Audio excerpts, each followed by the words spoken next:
Welcome inside this edition of Big Ten Today. Rick Pizzo, Rafael Davis alongside. Rafael, just when we think we know what is going to happen in the Big Ten, the Huskers winning at home as they often do, Iowa continuing to play well, Wisconsin goes out to Eugene, and Oregon upsets the Badgers. This is the time of the year where weird things happen, and you've lived it. Yes, I have. I've been at the bottom of this conference a couple times throughout my career. This is the time of the year where guys start to play spoilers. You look at Oregon right now, playing some of their best ball of the season. They're still playing for something. Maryland's still playing for something. Those teams are still fighting for seeding in the Big Ten tournament. This is going to be a beautiful race to finish the rest of the Big Ten conference. Everybody is fighting to join Michigan to get that triple bye, not have to play here in Chicago until Friday. Only a handful of teams are still in contention. Now, one of those teams, Nebraska, part of our big story as we look back on Wednesday night results in the league. Huskers at home, a sure thing most nights, including last night, 74-61 over Maryland.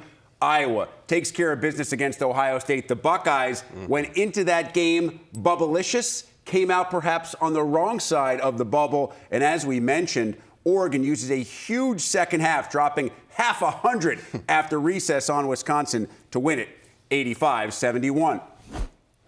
And so with all that in mind, you take a look at the possibilities for double byes in the Big Ten tournament. Now, that means you don't play until Thursday because, remember, the tournament this year starts on a Tuesday. The men have gone to all 18 teams after being at 15 last year. So all these teams trying to avoid playing on Wednesday. Wisconsin and UCLA in great shape, as is Iowa. As for Ohio State and Indiana, after the Hoosiers' recent three-game losing streaks, those teams need to turn it up to avoid having to play an extra game during tournament time.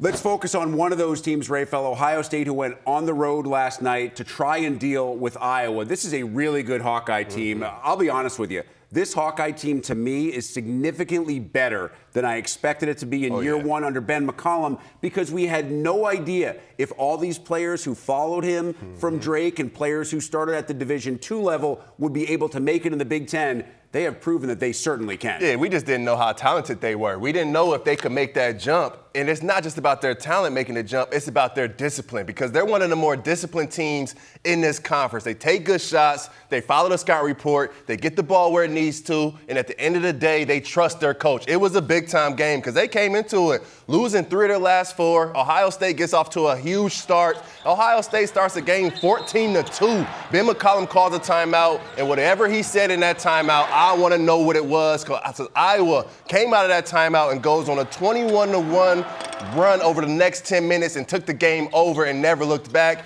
Bennett Sturts was incredible as he always is, but he started to get some help from those other guys. And if Alvaro Figueres is going to play this way the rest of the season, I like Iowa to finish out well, but also make a good run into the NCAA tournament. We just saw so many clips of Iowa going into the paint, driving into that painted area. That's where they just crushed Ohio State on Wednesday night. And you bring up Fulgaris, and I think that second guy on teams becomes so important. Sturts is always going to be the man for the Hawkeyes. There's no doubt about it. He is option one for every opposing defense, which means if he has an off night, if he gets slowed down during a run in the Big Ten tournament or the NCAA tournament, you need a Robin to your Batman. And Alvaro Fulgaris can be that guy. Oh, yeah, and especially how they run their offense with that ball screen at the top of the key because you're going to have teams trying to get the ball out of Bennett Sturts' hands. They're going to want to double team. They're going to trap him. They're going to force the basketball out of his hand and into that pocket pass. And Fulgaris was big time, catching the ball around that Big Ten logo and making the right read over and over again. He was getting to the basket,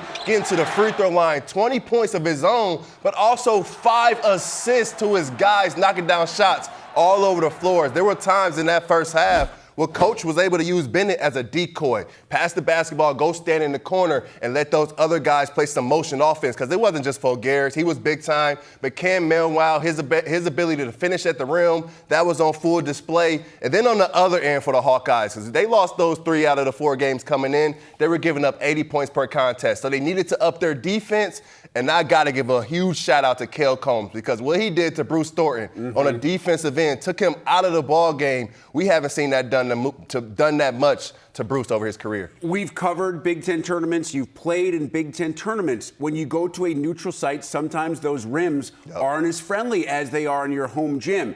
When you talk about teams whose defense travels, Iowa is one of those first teams that comes to mind, which makes you think that even if they have an off night on the offensive end, they can still beat teams because they play lockdown for 40 minutes. Yeah, and they find other ways to score the basketball. If it's not going in from deep like it wasn't last night, they only go 5 for 18 from three, but they beat a good team because they find other ways to score the basketball. They force 14 turnovers, they get out on the break, score 15 points off of them, and that's the ball game. You got to have great offense in the half court, what Iowa does, and then find other ways to score the basketball. It's second chance points, it's points off of turnovers, it's getting to the free throw line, and it's always making that extra pass to the available guy. And that's why this offense is continuing to be potent. On the flip side, you talked about a tough night for Bruce Thornton. This is clearly not the way that the Ohio State point guard wants his career to end. They are on the cusp of falling out of NCAA tournament contention. Now, a strong run in early March, a win or two here in Chicago in the Big Ten tournament, and maybe they are playing into the NCAAs.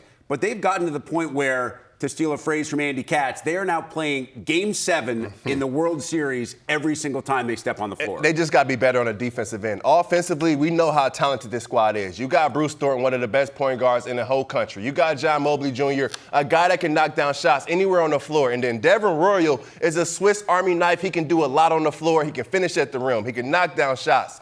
Those three guys have to be big every single night. They cannot take nights off. When you look at those three going on the road to Iowa, that should be enough when you think about the talent of that roster, but it's on the other end of the floor. It's following a scout report. It's not playing through your offense. It's getting back on the defensive end and playing hard regardless, whether the shot goes in or not. When you watch the Buckeyes this season, when they're making shots, when they're scoring the basketball, when they're on runs, that defense is big time. But when they struggle to make shots, they struggle to defend. And you can't get into the NCAA tournament with that type of mindset. It's got to be a switch there. There's two numbers to me that stand out, and both are on your screen. 1-10 in quad one games. That works against Ohio State. But their net strength of schedule is top 25 in the country, and it's probably going to get better over the course of the next couple of weeks. So what could benefit Ohio State this year? The bubble is Charmin soft. If you are dealing with the bubble and you're matched up against a team like Santa Clara, you're matched up against a team from a smaller league that doesn't win their league, Miami of Ohio, for example. If the NCAA selection committee looks at the strength of schedules that those teams have played, you certainly hope that Ohio State has earned a little bit more respect than some of those smaller conference teams because of what they've dealt with night in and night out in a 20-game schedule in the best league in the country.